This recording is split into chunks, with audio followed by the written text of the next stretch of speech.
Alors bonjour Denis Vavassori. Bonjour. Bonjour, alors merci d'avoir accepté notre invitation.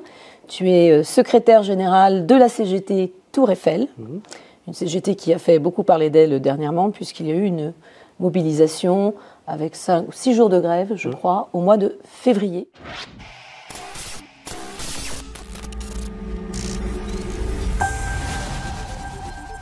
Donc, nous voudrions que tu nous parles un petit peu des raisons de ce conflit qui a une spécificité, qui ne portait pas vraiment sur des aspects traditionnels des revendications salariales, mais plutôt sur la défense de l'outil de travail. Alors, merci de nous expliquer le contexte de cette grève un peu subite et flash qui a duré 6 jours. Effectivement, donc on a fait 6 jours de grève qui ne portaient pas effectivement sur des revendications salariales. L'objectif principal, c'était vraiment d'avoir un modèle économique viable pour la Tour Eiffel. Il faut savoir que la mairie de Paris, qui est l'actionnaire principal de la Tour Eiffel, enfin de la société d'exploitation de la Tour Eiffel, c'est-à-dire la société qui exploite le monument, elle est majoritaire à 99%. Et elle est propriétaire aussi du monument. Donc la mairie, c'est vraiment c'est elle le patron de la Tour Eiffel. Et donc c'est elle qui donne ses directives et ses attentes. Et donc elle a effectué un cahier des charges au départ, avec un certain mode de fonctionnement, avec des travaux, avec une redevance. Donc cette redevance, c'est justement ce qui a causé le conflit. Le départ du conflit, une modification de la redevance? En fait, c'est une redevance qui augmente au fil de la concession. On a 12 ou 13 ans de concession, et arrivé à la moitié après les Jeux Olympiques, l'objectif de la mairie, c'était d'augmenter cette redevance. Donc on passait de 16 millions d'euros à 50 millions d'euros par an. Voilà. Par an, de 16 à 50. Voilà. Et comment se justifie cette redevance, enfin cette augmentation de la redevance? Je pense que c'est dû à un manque d'argent de la mairie qui est déficitaire à 10 milliards d'euros. Donc là où elle peut prendre de l'argent, elle le prend. Le problème, c'est que ça va impacter la Tour Eiffel derrière. Et le souci, c'est une répercussion directe sur l'entretien du monument, sur ses travaux qui sont encore à faire et qui sont très lourds, et notamment de ses installations techniques comme les ascenseurs, le dispositif de scintillement ou autres. D'accord. Mais alors, cette redevance de 16 à 50 millions ne permettrait plus de faire les travaux parce que ce sont des budgets différents? Ça se passe comment? C'est ça le souci, c'est que 50 millions d'euros, c'est à peu près la moitié du chiffre d'affaires. Mis bout à bout entre les charges et les travaux qui sont à mener, forcément, ça a un impact sur la qualité de travail qu'on va devoir faire derrière. C'est-à-dire qu'on a un exemple assez simple, c'est le décapage et la peinture de la Tour Eiffel, qui est en cours. Donc, qui a commencé en 2019, qui n'est toujours pas terminé, qui a été effectué à peu près à 40%, je dirais. Et il reste à peu près 60-70% à effectuer sur le monument. Et c'est ça qui pose un gros souci, c'est qu'on a encore une grosse charge de travail derrière avec ça, qui a été très coûteux. Il faut savoir qu'à l'origine, justement, donc, dans ce fameux cahier des charges, ce qui était prévu, c'était 50 millions d'euros pour 2 campagnes de peinture, parce que c'est tous les 7 ans. Tous les 7 ans, oui. Voilà. Et là, en gros, la première partie de la première campagne de peinture a coûté déjà 100 millions d'euros. D'accord. Ok, donc il y a quand même un problème de gestion et de modèle économique. C'est la gestion et le modèle économique qui ont déclenché en fait ce mouvement social des salariés. Donc vous défendez quoi? En fait, la préservation du monument, que le cahier des charges soit respecté. Et quand vous parlez de modification du modèle économique, qu'entendez-vous par là? Comment devrait-il être modifié selon vous Du coup, justement, c'est prendre en considération l'ensemble des travaux qui restent à effectuer et non pas les mettre à... Et sacraliser le fait qu'ils s'effectuent, c'est ça? Voilà, c'est ça. Et puis la campagne de peinture, donc du coup 100 millions d'euros pour faire à peine 40%, donc il reste encore 60% à faire. Donc on imagine les coûts qui vont être encore exorbitants parce que c'est très technique et c'est très compliqué, mais c'est nécessaire. Donc l'idée, en fait, l'objectif de la mairie, c'était de réaliser tous ces travaux avant les Jeux Olympiques. Et à partir des Jeux Olympiques, une fois qu'il n'y a plus de travaux à faire, elle prend un maximum de redevances. Ce qui n'est pas trop le problème en soi, si on a la possibilité derrière de continuer des travaux qui étaient à effectuer. Sauf que la donne a changé entre-temps, on a eu le Covid, on a eu des travaux qui ont été suspendus. Oui, qui ont été suspendus et dont le coût aussi a explosé. Donc la campagne de peinture, 100 millions d'euros. On a l'ascenseur de Nord qui a été rénové, lui qui était à 30 millions d'euros initialement, qui est passé à 60 millions d'euros. Donc on a vraiment explosé les budgets. Donc à partir de là, on ne peut pas garder le modèle initial en se disant après les Jeux Olympiques, on n'aura plus de travaux à faire, donc on pourra augmenter la redevance de manière exorbitante. Sauf qu'aujourd'hui, non, les travaux ils sont à effectuer, ça n'est pas fini. Donc, et ça ne peut pas être conditionné au fait que la redevance voilà, nous l'objectif en gros, c'est de dire attendez avant de vous servir 50 millions d'euros systématiquement chaque année. c'est faisons en fonction des besoins. Ça veut dire que si on a besoin de mettre 10 millions supplémentaires dans les travaux, ce qui n'était pas prévu parce qu'on a un surcoût qui arrive et des travaux qui sont à effectuer, bah dans ce cas-là, la mairie devra prendre moins. Sauf qu'aujourd'hui, tel que c'est rédigé, ils prennent 50 millions d'euros et on se débrouille avec le reste. Qu'importe la suite. D'accord. Alors, vous avez quand même, j'ai bien compris un petit peu le sens des revendications que vous portez. Mais pourquoi avoir suspendu la grève au bout de 6 jours? Et d'ailleurs, vous précisez bien que vous l'avez suspendue. Exactement. Vous avez obtenu quoi depuis la suspension? Est-ce que des discussions se sont engagées avec la mairie de Paris, donc avec le propriétaire de la Tour Eiffel, le patron de la Tour Eiffel, comme vous l'avez dit? Donc, ce qui s'est passé, donc la première étape qui était essentielle, c'était d'avoir un interlocuteur à la mairie de Paris. Et quelqu'un vraiment qui faisait partie du cabinet du maire ou autre. Et c'est ce qu'on a obtenu d'ailleurs. Donc au cours de cette grève, on a un contact enfin avec la mairie, un interlocuteur privilégié, on va dire, où justement on va pouvoir rentrer dans le détail des besoins de la Tour Eiffel, des attentes, des craintes aussi des salariés avec une telle redevance, et cette possibilité justement d'avoir une certaine souplesse sur cette redevance. Un argument qui nous a été donné par notre direction pendant le conflit, c'était de dire c'est juridique, on ne peut rien faire, c'est bloqué. Donc ce qu'on a obtenu, c'est important, on a obtenu la possibilité d'avoir un avocat spécialisé sur ce sujet-là, dans le cadre de l'infoconsultation du CSE, sur justement cet avenant qui va venir...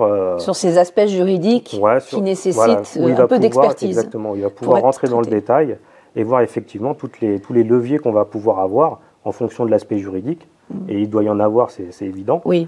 Et à partir de là, on pourra vraiment rentrer dans le vif du sujet et dire, voilà, donc nous, ce qu'on attend en fonction des leviers juridiques qui sont faisables, on attend justement une certaine souplesse sur cette redevance pour pouvoir permettre à la Tour Eiffel d'effectuer tous les travaux nécessaires d'entretien et autres. Donc actuellement, les discussions, elles sont plutôt aux mains de vos avocats respectifs, c'est ça? Exactement, en ce moment. Celui du syndicat de la CGT et les avocats, j'imagine, de la mairie. C'est pas l'avocat de la CGT, c'est vraiment dans le cadre de l'infoconsultation du CSE. Mais effectivement, c'est nous qui l'avons choisi et c'est un avocat qui nous a été conseillé et spécialisé. Et l'objectif, donc là, en ce moment, ce qui se passe, c'est qu'ils sont en discussion entre avocats de notre côté et du côté de la mairie pour justement étudier ce fameux dossier. Et à la suite, c'est pour ça qu'on a mis en suspens notre mouvement. Oui. Si besoin, on remobilise les salariés et on impose vraiment dans le vif du sujet ce qu'on a besoin pour la Tour Eiffel. D'accord, vous allez représenter vos revendications si jamais les discussions actuellement en cours ne vous donnent pas satisfaction. Exactement. Alors de quel levier vous allez disposer pour élever le rapport de force au cas où vous n'obtiendriez pas satisfaction? On sait qu'il y a le contexte des JO qui vous donne un levier, on va dire, naturel mais ponctuel. Et par ailleurs, comment comptez-vous, quelle suite avez-vous envisagé? Donc effectivement, le levier principal, on ne s'en est pas caché, c'était vraiment les Jeux Olympiques. Si on n'a pas un modèle viable pour la Tour Eiffel, parce que l'enjeu est tellement important, effectivement, il n'y aura pas de Tour Eiffel pendant les Jeux Olympiques. Donc ça, c'est un message qui a été très fort et qui a été passé auprès de notre direction, mais aussi auprès de la mairie de Paris. C'est pour ça que c'était important pour nous d'avoir un interlocuteur à la mairie, parce que c'est eux les décisionnaires derrière. Donc effectivement, on a ce levier des Jeux Olympiques. On s'y est pris en février pour donner au maximum la chance au temps des discussions, etc. Et après, normalement, cet avenant, il doit être présenté en mai pendant le Conseil de Paris. Et là, ça va être aussi la période cruciale, quoi. Donc vous avez déjà un calendrier, vous savez que les discussions actuellement en cours devraient aboutir à peu près au mois de mai? Avant mai, bien avant. Avant mai. Donc on va dire fin avril. Oui, fin avril. Le plus tôt possible, on va dire. D'accord, le plus tôt possible. Ok. Et donc, faute de quoi, faute de satisfaction, vous remettrez en grève dès le mois de mai? Si besoin, oui. Même avant, peut-être. Mais les salariés qui étaient là majoritairement en grève, ils sont prêts à ça a été vraiment relancer le mouvement. Dans l'Assemblée générale, justement, où on a voté la suspension de cette grève et donc de la reprise provisoire du travail. C'était vraiment très clair. Là, la première étape est validée. On a l'interlocuteur de la mairie. On a les avocats, on étudie la chose, et derrière, on revient si c'est nécessaire. Après, on espère que ce mouvement de 6 jours a suffisamment porté ses fruits auprès de la mairie pour que justement, ils évitent d'en arriver à un mouvement de grève. Ce n'est pas l'objectif. Nous, ce qu'on veut vraiment, c'est assurer ce modèle économique pour la Tour Eiffel, et ce qui pourra impacter aussi à terme, non seulement les salariés, mais tout l'ensemble des travailleurs du monument, que ce soit les sous-traitants ou les sous-concessionnaires. D'accord, j'ai bien compris. Alors, ce n'était pas votre première grève la Tour Eiffel, vous êtes un peu coutumier, hein, dès que quelque chose ne va pas, que ce soit pour des revendications salariales, hein, d'ailleurs, ou des revendications qui concernent le monument lui-même, l'entretien du monument. Vous êtes plusieurs fois mobilisé et souvent, très souvent, avec succès, c'est-à-dire vous avez quand même une sorte de performance hein, d'activité syndicale. Comment expliquez-vous en fait cette performance de la CGT, du syndicalisme CGT de la Tour Eiffel, alors que le syndicalisme en général se situe aujourd'hui dans un contexte d'affaiblissement et pour tous les syndicats, pas seulement pour la CGT. Comment expliquer cette performance successive? Je dirais que la base, c'est justement l'unité des salariés. C'est vrai qu'à la Tour Eiffel, on a cette chance, on a une culture syndicale. Quand vous arrivez à la Tour Eiffel, vous voyez tout de suite que le syndicalisme a une part très importante dans le quotidien des salariés. Oui. On attend beaucoup des syndicats et particulièrement de la CGT qui est majoritaire à la Tour Eiffel. Donc effectivement, quand on arrive, on se met vite dans le bain. On voit tout de suite qu'on va prendre une carte, on se donne un petit peu de temps et très vite on se dit... C'est-à-dire quand on est salarié, oui. On arrive, on se fait embaucher à la Tour Eiffel, on ne craint pas justement le syndicat, alors que c'est le cas dans la plupart des entreprises. On se sent plutôt rassuré d'avoir un syndicat puissant parce qu'il est puissant et parce qu'il a une bonne réputation. Parce qu'il fait le travail aussi, hein, représente les salariés, les informe. Oui. Il y a un travail quotidien qui est fait entre les élus. On est sans arrêt en communication, à remonter les infos, à les traiter très, très rapidement avant que ça aille trop loin. Et de temps en temps, on est obligé de réunir les salariés et de porter sur un conflit lorsque nos revendications, celles des salariés, ne sont pas entendues. Alors, on peut rappeler combien de salariés travaillent à la Tour Eiffel? On est à peu près 360, 370, je dirais, aujourd'hui. Ouais. Avec les sous-traitants ou sans les sous-traitants? Juste de la société d'exploitation de la Tour Eiffel. Juste de la SET, la société d'exploitation de la Tour Eiffel, d'accord. Et parmi eux, quel pourcentage de salariés sont syndiqués? Juste pour la CGT, on est à peu près 160 syndiqués en 2023. D'accord, oui. Donc ça permet de peser. Un chiffre qui continue d'augmenter. Qui continue d'augmenter. Ouais. D'ailleurs, vous allez également peut-être rassembler les salariés de la sous-traitance, créant un syndicat de site. Ça fait partie de vos projets? L'objectif, c'est ça, c'est justement de créer je ne sais pas comment on peut l'appeler, syndicat de site ou syndicat d'entreprise. L'objectif, c'est vraiment d'avoir des revendications communes pour l'ensemble des travailleurs de la Tour Eiffel. Il faut savoir qu'il y a à peu près 800 personnes par jour qui travaillent à la Tour Eiffel. Et on a déjà des gros bastions CGT, que ce soit dans les boutiques souvenirs, à la sécurité ou dans le nettoyage. Et l'objectif, c'est vraiment de les accompagner dans leurs revendications, dans leur quotidien, améliorer leurs conditions de travail, leur rémunération. Et c'est pour ça que ça va bien au-delà des salariés de la SET. C'est vraiment un travail commun pour l'ensemble des travailleurs, ce qui est tout à fait dans les cordes de la CGT. D'accord, mais alors cette culture syndicale dont tu parlais tout à l'heure, que tu évoquais, elle vient d'où en fait? Elle est née d'où? Elle vient de loin? C'est une bonne question, je pense qu'elle vient d'assez loin effectivement. Il faut savoir que la Tour Eiffel, je pense que le mouvement social, les grèves, ça en fait partie, parce que dès sa construction, il y a eu 2 grèves. Donc, dès sa construction. Voilà. C'était déjà la CGT ou c'était d'autres syndicats à l'époque? Je ne pense pas à l'époque, c'était 1889, oui. La CGT c'est 1895, mais c'était des corporations, je pense, des métiers. Mais bon, je veux dire, il y a vraiment eu cette culture dès le départ de la CGT, enfin revendicative, et de le savoir-faire d'élever le conflit. Exactement. Pour passer ensuite aux négociations. Donc après, je ne sais pas si ça date vraiment de cette époque-là, ou ça s'est, je pense, un peu amplifié dans les années 80, je pense. Et là aussi, où le nombre de syndiqués qui est à peu près 70-80 par an, dans les années 2000, on a réussi à franchir assez rapidement la barre des 120 syndiqués et d'augmenter petit à petit jusqu'à arriver aujourd'hui à 160. D'accord. Après, c'est pas gagné, hein, c'est vraiment c'est un travail revendicatif à faire, une prise de conscience aux collègues aussi, justement sur cet aspect de culture syndicale qui est très importante. D'accord. Eh bien, voilà. Alors, est-ce qu'il y a un conflit en particulier, une grève particulièrement significative et structurante, une bataille, une mobilisation qui a lieu à la Tour Eiffel, on va dire au cours des 10 ou 20 dernières années, pour prendre une période assez récente? Je dirais que c'est celle en tête, c'est celle de 2018. Qui portait sur alors c'était en plein mois d'août, déjà chose qu'on n'avait jamais fait, parce que beaucoup de gens titulaires sont en vacances, il y a pas mal de saisonniers, mais on comptait aussi sur l'unité de tous ceux qui étaient présents à temps plein pour justement mener cette grève. C'était un peu une découverte pour nous. Mais la situation était tellement urgente qu'il fallait vraiment se mobiliser. On venait de passer un mois de juillet vraiment insupportable. Il faut savoir que la direction, de manière unilatérale, malgré nos demandes en CSE, avait décidé de modifier l'accueil des visiteurs. C'est-à-dire qu'ils avaient dédié un pilier avec un ascenseur pour les visiteurs qui avaient déjà un billet acheté sur Internet, et un autre pilier qui était dédié, lui, à la vente sur place avec des caissiers. Le souci derrière, c'est que dans l'organisation, ce qu'on savait, nous, que ça ne marcherait pas, et effectivement, pendant tout le mois de juillet, ça a été une catastrophe. La plupart du temps, l'ascenseur dédié à la vente Internet était vide.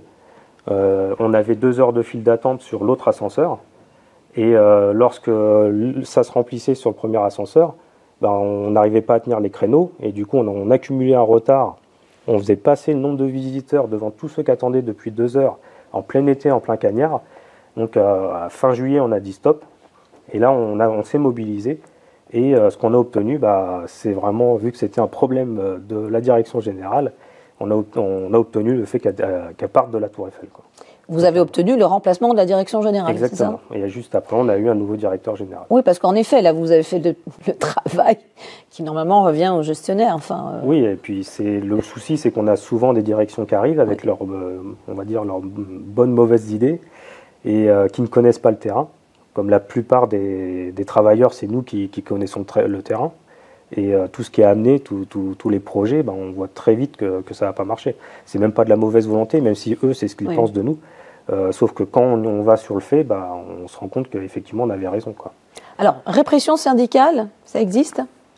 Compte tenu de la solidité Non, du justement, syndicat. alors, avec cette direction-là, celle qui était avant 2018, ça a été vraiment un objectif aussi de changer l'accueil des visiteurs, mais aussi de s'en prendre à la CGT. Et mettre en difficulté le syndicat. Donc il y a eu des petites main-d'œuvre des petites manœuvres qui ont été tentées.